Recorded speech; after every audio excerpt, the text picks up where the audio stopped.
కేశవ చాలా బాధపడుతూ రమ్య దగ్గరికి వచ్చి, "రేపు పుట్టినరోజు వేడుకలు అయిపోయిన వెంటనే నువ్వు మల్లికను గౌతమ్‌కి అప్పజెప్పాలి. అలా అయితేనే ఇప్పుడు గౌతమ్ ఒప్పుకొని ఇక్కడికి మల్లికని పంపించాడు. నా మాట ప్రకారం నేను మళ్ళీ మల్లికను గౌతమ్‌కి అప్పగించాల్సి ఉంటుంది" అని చెప్పేసి అయితే అంటూ ఉంటాడు. ఆ మాటలు వినగానే అక్కడ ఉన్న రమ్య అయితే ఒక్కసారిగా షాక్ అయిపోయి కేశవ వైపు అలా చూస్తూ ఉండిపోతుంది. ఇంతలో అక్కడ ఉన్న కేశవ మాత్రం, "అవును రమ్య, ఆ పుట్టినరోజు వేడుకలు అయిపోయిన వెంటనే మల్లికను గౌతమ్‌కి అప్పగించాలి. అలా అని మాట ఇచ్చి ఇప్పుడు ఇక్కడికి తీసుకొని వచ్చాను. ఇంకా ఏమీ అనొద్దు" అని చెప్పేసి అయితే అంటూ ఉంటాడు.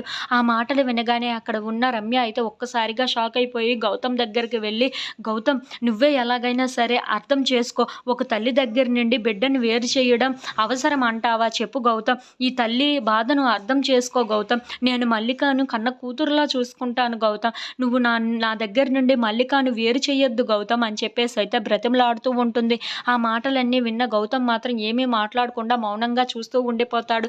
ఇంతలో అక్కడ ఉన్న రమ్య మాత్రం చాలా బాధపడుతూ, "కాస్త మల్లిక కోసం కూడా ఆలోచించాలి కదా! తను కూడా పెద్దది అవుతుంది. అప్పుడు ఏం చేస్తావు? తల్లి ప్రేమ కావాలి కదా! అందుకే గౌతమ్ నా దగ్గర ఉంచు గౌతమ్" అని చెప్పేసి అయితే చాలా బ్రతిమలాడుతూ అడుగుతూ ఉంటుంది. ఆ మాటలన్నీ విన్న కేశవ అయితే చాలా బాధపడుతూ ఉంటాడు. రమ్య ఇలా బాధపడి ఇలా బ్రతిమలాడడం ఇదే మొదటిసారిగా చూస్తున్నాను అని చెప్పేసి అయితే అనుకుంటూ ఉంటాడు.